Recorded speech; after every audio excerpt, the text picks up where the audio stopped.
ओम शांति। आज बाबा के महावाक्य हैं, मीठे बच्चे, तुम्हें संग बहुत अच्छा करना है। बुरे संग का रंग लगा तो गिर पड़ेंगे। कुसंग बुद्धि को तुच्छ बना देता है। क्या कहा बाबा ने? तुम्हें संग बहुत अच्छा करना है। बुरे संग का रंग लगा तो गिर पड़ेंगे। कुसंग बुद्धि को तुच्छ बना देता है। क्योंकि हम सभी जानते हैं, जैसा संग वैसा रंग। सत्य का संग करते हैं तो हम तर जाते हैं, जीवन नैया पार हो जाती है। कुसंग बुरे का जब हम संग करते हैं तो हम डूब जाते हैं। इसलिए कहा गया है, सत्संग तारे और कुसंग डूबोए। तो संग की संभाल रखनी है। आज बाबा ने प्रश्न पूछा है, ब्राह्मण बच्चों को किस बात में अपनी बहुत बहुत संभाल करनी है और क्यों? हम सभी कौन है? ब्रह्मा बाप भी हमारा पिता है। जैसे शिव बाबा हमारा पिता है, वैसे हमारे धर्म का पिता ब्रह्मा बाबा है। तो हम उनके भी बच्चे हैं। तो ब्रह्मा के बच्चे कौन हुए? ब्राह्मण। तो हम ब्राह्मणों को किस बात में अपनी संभाल रखनी है और क्यों? उत्तर है, सारे दिन की दिनचर्या में कोई भी पाप कर्म ना हो, इसकी संभाल करनी है। सारे दिन में सुबह से लेकर रात्रि तक ऐसा कोई पाप कर्म नहीं करना है, इसकी संभाल रखनी है। चेक करो, किसी को दुख तो नहीं दिया।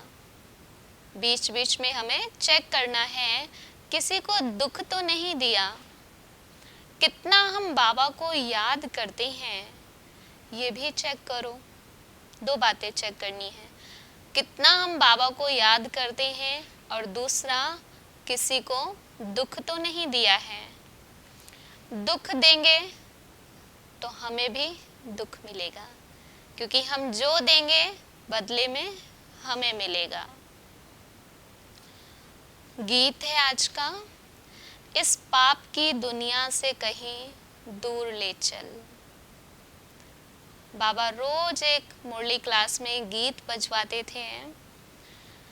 तो आज का गीत है, इस पाप की दुनिया से कहीं दूर ले चल।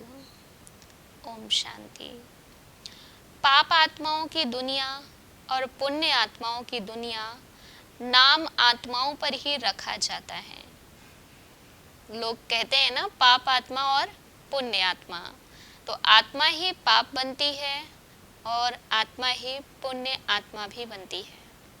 शरीर के लिए कभी नहीं कहते हैं पाप शरीर पुण्य शरीर, क्योंकि कर्म शरीर के द्वारा आत्मा करती है। अभी सब दुखी हैं, इसलिए पुकारते हैं। पुण्य आत्माओं की दुनिया में कोई पुकारते नहीं है कि हमें ले चलो। पुण्य आत्माओं की जब दुनिया होगी तो वहाँ ये गीत नहीं होगा कि इस पाप की दुनिया से कहीं दूर ले चल। अभी तुम बच्चे जानते हो, शिव बाबा कोई पंडित, सन्यासी, शास्त्रवादी नहीं है।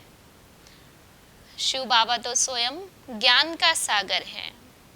अभी तुम बच्चे जानते हो कि हम शिव बाबा के स्टूडेंट हैं।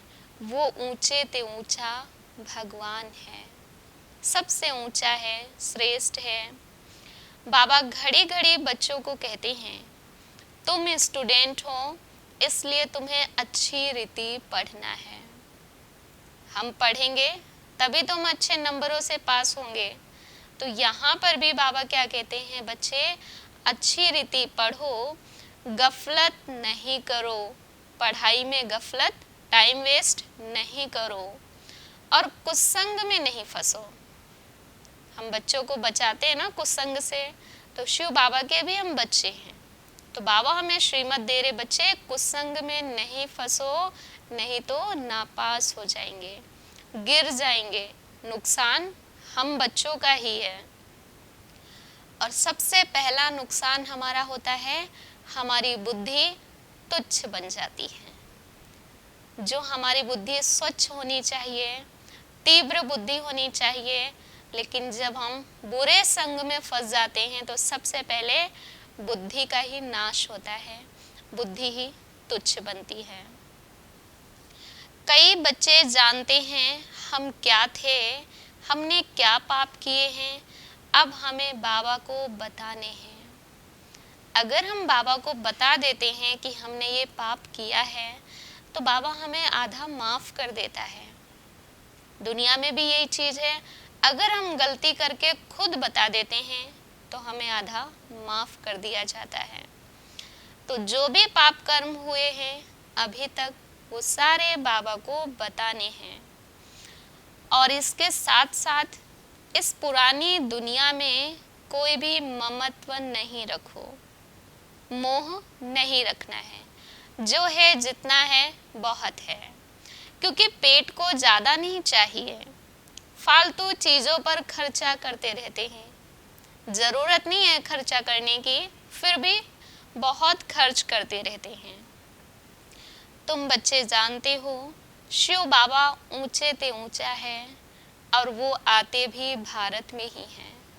ये भारत ही भगवान की जन्मभूमि है, परमात्मा का अवतरण इस भारत भूमि में ही होता है। देवताओं का भी राज्य भारत में ही था। राम भूमि, कृष्ण भूमि, ये भारत ही है। कल की ही बात है, सतयुग में लक्ष्मी नारायण का राज्य था, कल था, आज नहीं है और कल होगा। पास्ट प्रेजेंट फ्यूचर का खेल है। लक्ष्मी नारायण का राज्य था, फिर राम सीता का राज्य, फिर वाम मार्ग में चले गए। वाम मार्ग माना गलत मार्ग पर हम चले जाते हैं। फिर रावण का राज्य शुरू होता है, हमारे अंदर बुराइयां आना शुरू हो जाती हैं। दुनिया में दो प्रकार के लव हैं, दो प्रकार के प्यार हैं। एक है रियल लव और दूसरा है आर्टिफिशियल लव। रियल लव वो होता है जो हम परमात्मा को करते हैं, जो हम आत्माओं से करते हैं, वो रियल लव है। और आर्टिफिशियल लव जो हम शरीर से करते हैं, देह से करते हैं, वस्तुओं से करते हैं, ये हमारा आर्टिफिशियल लव है। ये तो खत्म हो जाएगा। झूठा प्यार ज़्यादा समय तक नहीं रहता है और सच्चा प्यार हमेशा रहता है। कहते हैं ना, दिल का प्यार चाहिए, तो दिल का प्यार अर्थात आत्मा से प्यार करो, ना कि शरीर से। रावण राज्य में दुनिया की हालत देखो क्या हो गई है। अभी किसका राज्य है? बुराइयों का। रावण का राज्य है, और इन बुराइयों से सभी मनुष्य दुखी हैं, परेशान हैं। बाबा आकर के हमें इन बुराइयों से छुड़ाते हैं। जब तुम बच्चे बुराइयों में फंस जाते हो तो फिर मुझे आना पड़ता है, और आकर के मैं तुम्हें पढ़ाता हूँ, अर्थात ज्ञान सुनाता हूँ, कैसे इन बुराइयों से हम मुक्त हो सकते हैं। बाकी मैं और कोई तकलीफ नहीं देता हूँ। पिता है ना, तो पिता बच्चों को कभी तकलीफ नहीं देते हैं। बस एक श्रीमत जरूर है, बाजार की छीछी गंदी चीजें नहीं खाओ। क्या ध्यान रखना है? पहला ध्यान हमें रखना है, सत का संग करना है, कुछ संग में नहीं आना है। दूसरी श्रीमत है आज बाबा की कि छीछी, गंदा, अपवित्र, अस्वच्छ, अशुद्ध भोजन नहीं खाना है। कहते हैं ना, जैसा अन्न वैसा मन।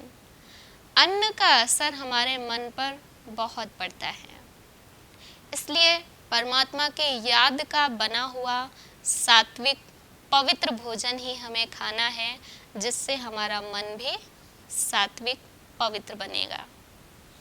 तुम बच्चे जानते हो कि जैसा हम खाएंगे वैसा ही हमारा मन बन जाएगा। तुम बच्चों में हिम्मत चाहिए। अब ये सब कुछ करने के लिए हमारे अंदर हिम्मत चाहिए। बाकी मदद के लिए तो बाबा बैठा है। हिम्मत का एक कदम बस हमें बढ़ाना है, बाकी मदद के 1000 कदम परमात्मा के हमारे साथ हैं। आज छोटा बच्चा जब चलना सीखता है तो एक कदम तो उसे बढ़ाना होगा, आगे वो उसका पिता संभाल लेगा। तो ठीक इसी प्रकार से कोई भी सत्कर्म करने से पहले, सत्य मार्ग पर चलने से पहले हमें एक कदम हिम्मत का खुद उठाना होगा। फिर परमात्मा हाजिर है हमारी मदद के लिए। बहुतों के कल्याण के निमित्त बनना है, किसी का भी बुरा नहीं करना है, किसी का कल्याण नहीं करना है हमें, क्योंकि हम कल्याणकारी शिव बाबा के बच्चे हैं। इसलिए हमें सबका कल्याण करना है, डरना नहीं है। बाबा साथी है, सर्वशक्तिवान साथी है, तो किसी भी बातों में डरना नहीं है। जो पुरुषार्थ करता है वो पाता है, जो मेहनत करेगा वही फल पाता है। हीरे जैसा तुम्हें बनना है। कौड़ी जैसे हम सभी हो चुके थे, पत्थर जैसे हो चुके थे, अब हमें पत्थर से हीरे जैसा बनना है। पत्थर का कोई मूल्य नहीं है। पत्थर को कितना भी समझाओ, कहना मानता है नहीं। तो ठीक इसी प्रकार से हमारी बुद्धि भी कैसी हो चुकी थी, पत्थर। अच्छी बातें तो हमारी बुद्धि में जाती ही नहीं है। तो हमें अपनी बुद्धि को हीरे जैसा पवित्र स्वच्छ बनाना है। तुम बच्चों को बायोस्कोप आदि भी देखने की मना नहीं है, लेकिन आदत नहीं पड़नी चाहिए, क्योंकि हम जैसा देखते हैं वैसा बन जाते हैं। हम खुद ध्यान दें, क्या बायोस्कोप सिनेमा देखने से हमारे अंदर कोई अच्छी चीज़ें आती हैं? नहीं। आज जो भी देखता है वो उसमें क्या सीखता है? जिसको लड़ाई में इंटरेस्ट है वो लड़ाई करना, मारपीट सीख लेता है। चोरी करना पसंद है, वो सिनेमा से ही, सीरियल से ही तो वो चोरी करना, झूठ बोलना। तो आज हम सभी सिनेमा में भी, सीरियल में भी बुरी आदतों को सीखते हैं। इसलिए परमात्मा ने कहा किसी भी चीज़ की तुम्हें आदत नहीं होनी चाहिए, और ख़ास तौर पर जो तुम्हें गलत मार्ग पर ले जाए। तो इसलिए कोई भी गलत आदतें तुम्हारे अंदर नहीं होनी चाहिए। शुभ कार्य में देरी नहीं करना। कोई भी संकल्प करना है, श्रेष्ठ संकल्प आ रहा है तो हमें उसे तुरंत करना है। शुभ कार्यों में देरी नहीं करनी चाहिए, क्योंकि इसमें हमारा ही कल्याण है। माया के तूफान तो सबके पास आते हैं। माया के तूफान अर्थात विकार, बुराइयां, समस्याएं सबके सामने आती हैं, लेकिन कोई तो उन बुराइयों पर जीत पा लेता है और कोई हार खा लेता है। इसलिए बाबा ने कहा बच्चे, तूफान तो आएंगे लेकिन तुम्हें डरना नहीं है। उन तूफानों को, उन बुराइयों को, समस्याओं को पार करना है। जितना ज़्यादा धारणा करेंगे उतना मीठा बनते जाएंगे। बाबा में रोज़ मीठे बच्चे बोलते हैं ना, क्यों बोलते हैं? क्योंकि हम मीठे बने। तो जितना धारणा करेंगे, जितना मधुरता का गुण धारण करेंगे, उतना मीठे बनते जाएंगे, और वो बहुत लवली भी बनते जाएंगे। जो मीठे होते हैं वो बहुत प्यारे भी होते हैं। इसलिए 2 गुण धारण करने हैं। कौन से? मधुरता और लवली बनने का। किसी भी चीज़ में तुम्हें आश नहीं रखनी चाहिए, बस पुरुषार्थ करना है, मेहनत करनी है, कर्म करना है, लेकिन आश नहीं रखनी है, क्योंकि मेहनत से ही हम फल प्राप्त करते हैं। आज काफ़ी सारे लोग ऐसे हैं जो भाग्य पर, तकदीर पर, समय पर छोड़ देते हैं। भाग्य में होगा तो मिल जाएगा, तकदीर में होगा तो मिल जाएगा, ये सोचते हैं। भाग्य तकदीर भी कब साथ देती है? जब हम मेहनत करते हैं, जब हम खुद कदम उठाते हैं आगे बढ़ने का, पुरुषार्थ का कदम उठाते हैं, तो फिर हमारा भाग्य भी साथ देता है, परमात्मा भी साथ देता है। अब तुम बच्चों को इस पुरानी दुनिया से वैराग्य आ जाना चाहिए।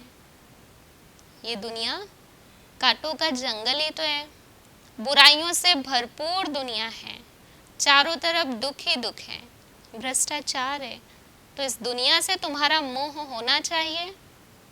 नहीं, वैराग्य आना चाहिए इस दुनिया से। बुद्धि से एकदम इस दुनिया को भूल जाओ। हमारे मन में, हमारी बुद्धि में इस दुख धाम की कोई भी बातें नहीं होनी चाहिए। तुम बच्चों के अंदर ज्ञान की खुशी होनी चाहिए कि परमात्मा हमें कौन सा ज्ञान दे रहे हैं, इस ज्ञान से हमें क्या प्राप्त होगा। जब ये हमें याद होगा तो खुशी होती है। बाप को और घर को याद करना है, शिव बाबा को, और घर कौन सा? परम धाम, शांति धाम को याद करना है। घर तो सभी को जाना है ना, सबको जाना, एक दिन आए हैं तो जाएंगे भी, इसलिए सभी को घर भी याद करना है। जितना श्रीमत पे चलेंगे उतना तुम्हारा ही फायदा है। परमात्मा के श्रीमत पर हम जितना चलते हैं उतना हमारा ही फायदा है। आज की बाबा की मुख्य श्रीमत, कुसंग से बचना है, सत्य का संग करना है, अशुद्ध भोजन नहीं खाना है, जैसा अन्न वैसा मन।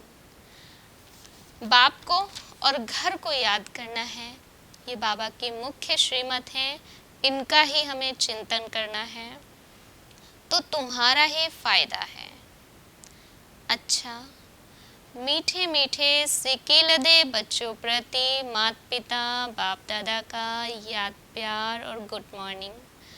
रूहानी बाप के रूहानी बच्चों को नमस्ते।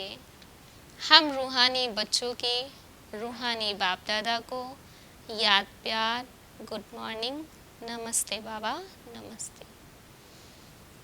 पूरी मुरली का सार है। फर्स्ट पॉइंट, इस दुनिया का जो कुछ भी है उसे भूलना है, खत्म होने वाला है, जाने वाला है, दुख देने वाला है, इसलिए मुझे भूलना है। व्यक्ति, वस्तु, वैभव, इन सब को भूलना है। बाप समान सर्विस एबल बनना है। भगवान हमारी सर्विस करने आया है, हमें इम्प्योर से प्योर बनाने आया है, सत्य का संग कराने आया है। तो हम बच्चों को भी क्या करना है? बाप का परिचय सबको देना है, सबको बताना है शिव बाबा कौन है, उनको याद करने से क्या मिलता है, वो कहाँ रहते हैं, कैसे मिलते हैं, ये सारी चीज़ें हमें बतानी है। सेकंड पॉइंट है, इस पतित दुनिया में अपने आप को कुसंग से बचाना है। दुनिया में कुसंग, बुरे संग से स्वयं को स्वयं ही बचाना है। दूसरे तो आपको खींचेंगे, दूसरे तो आपको बोलेंगे झूठ बोलो, चोरी करो, शराब पियो, लेकिन हमें क्या करना है? इस कुसंग से बचना है। बाजार का गंदा भोजन नहीं खाना है, समय अनुसार वैसे ही बंद हो गया, बाहर का नहीं खाना है, लेकिन ये परमात्मा की श्रीमत है बच्चे, तुम्हें बाजार का गंदा, अशुद्ध, अपवित्र भोजन नहीं खाना है, बायोस्कोप नहीं देखना है, सिनेमा, मूवी नहीं देखनी है। वरदान है आज का, परमात्म याद के गोद में समाने वाले संगम युगे श्रेष्ठ भाग्यवान आत्मा भव। परमात्म याद के गोद में समाने वाले संगम युगे श्रेष्ठ भाग्यवान आत्मा भव। परमात्मा की जो याद है वो एक गोद है। उसकी गोद में रहने का हम अनुभव करें, अभ्यास करें। जैसे एक छोटा बच्चा अपनी माँ की गोदी में कितना सुरक्षित है, कितना स्वयं को आनंदित महसूस करता है। सुरक्षा की गोद है माँ की गोद, पिता की गोद। तो शिव बाबा की गोदी में जब हम होते हैं, अर्थात उनकी यादों में जब हम होते हैं, तो हम भी सुरक्षित रहते हैं। बुरे संग से, बुराइयों से, इन सब से हम बच जाते हैं और उनकी यादों में हमें आनंदित अतीन्द्रिय सुख महसूस होता है। कौन सा सुख? कभी खुशी का, कभी शांति का, कभी ज्ञान का। इनमें ही सदा समाये हुए रहो। कभी खुशी के पॉइंट्स अपने अंदर धारण करो। सोचो खुशी क्या है, खुशी किन बातों से मिलती है, कहाँ मिलती है। शांति क्या है, शांति कहाँ से मिलती है। ये सारी चीज़ों का जब हम चिंतन करते हैं तो हमारी हो जाती है लवलीन अवस्था। परमात्मा के प्यार में हम लीन हो जाते हैं, समा जाते हैं। अनेक जन्मों के दुख दर्द भूल जाते हैं। फिर हम माँ की गोदी में हर बच्चा दुखों को, दर्द को भूल जाता है। तो परमात्मा की गोदी में जब हम आते हैं तो हम भी अपने दुख दर्द समस्याएं भूल जाते हैं। इससे अपना संस्कार बना लो। कौन सा संस्कार? याद की गोदी में रहने का संस्कार बना लो। स्लोगन है, ऐसा सपूत बनो जो बाबा आपके गीत गाए और आप बाबा के गीत गाओ। ऐसा सपूत बनो जो भगवान आपके गीत गाए और आप भगवान के गीत गाओ। सपूत बच्चे ही सबको पसंद आते हैं, आज्ञाकारी, चरित्रवान हो तो भगवान भी उन बच्चों की तारीफ करता है जो बच्चे चरित्रवान हैं, सपूत हैं, आज्ञाकारी हैं। अच्छा, ओम शांति। आज का होमवर्क है, हम सभी श्रेष्ठ भाग्यवान आत्मा हैं। दुर्भाग्यशाली नहीं है, भाग्यवान आत्मा है, क्योंकि हम आत्माओं को ही परमात्मा की गोद मिली है। दुख दर्द भूलने का समय आया है, परमात्मा की याद की गोदी में रहने वाली हूँ। तो बार बार संकल्प देना है, होमवर्क करना है कि मैं भाग्यवान आत्मा हूँ। अच्छा, ओम शांति।